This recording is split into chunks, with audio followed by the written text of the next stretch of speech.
Meanwhile, a rivalry in the Midwest at Soldier Field, appropriately Soldier Field, the host of a big game, and the biggest flag we saw is the Bears open up against the Minnesota Vikings, and the Chicago Fire Department saluting. Dante Culpepper, but look at, well, if Fridge was 72, this is the mini bar. Carl Powell with a nice play, bringing down Dante Culpepper, holding the Vikings to a field goal. Vikings lost Robert Griffith on the opening kickoff. The Bears lost their starting quarterback, Shane Matthews, bruised ribs, second quarter.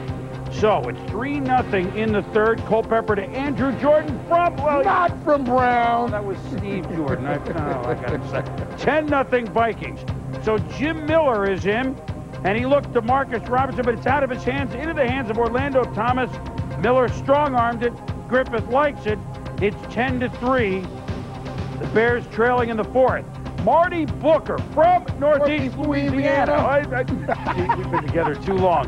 What a night. He had 9 catches. That's a 15-yard touchdown to tie it at 10. Mitch Berger tries to make something of a broken punt, but Bobby Howard is there to break up the pass. The Bears take over. Under 6 to go. Miller to Booker. 10 yards.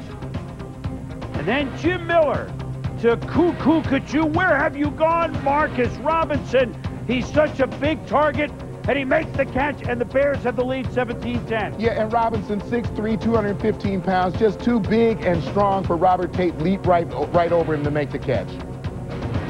The Vikings, we saw the frustration in week 1 after an undefeated preseason. Here's Chris Carter yelling at Farron Wright after a personal foul. Carter here is called for pass interference.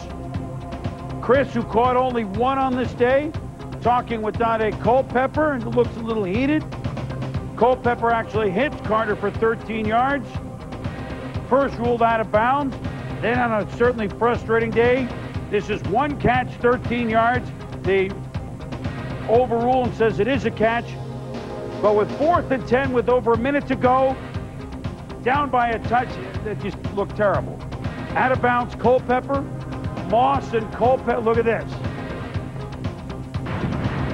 Those are the signs of a team that was 4-0 in the preseason, but a very shocking 0-2 to start the year, losing to Carolina and Chicago as the Bears win it 17-10. And the Minnesota Vikings now have some head-scratching to do and some regrouping in a hurry, Tom. You know, we talk about the emotion of the day. This team has been under an emotional strain since the tragedy of Corey Stringer's death. And I think combined with the fact that in little football, Robert Smith, 2 games last year, 37 carries, 279 yards against the Bears, missing that, putting another kind of pressure on this football team. And by the way, lost in the shuffle of the Bears. 2 straight games, they've come out and played very stout defense. 27 points allowed in the 2 games, which are a split.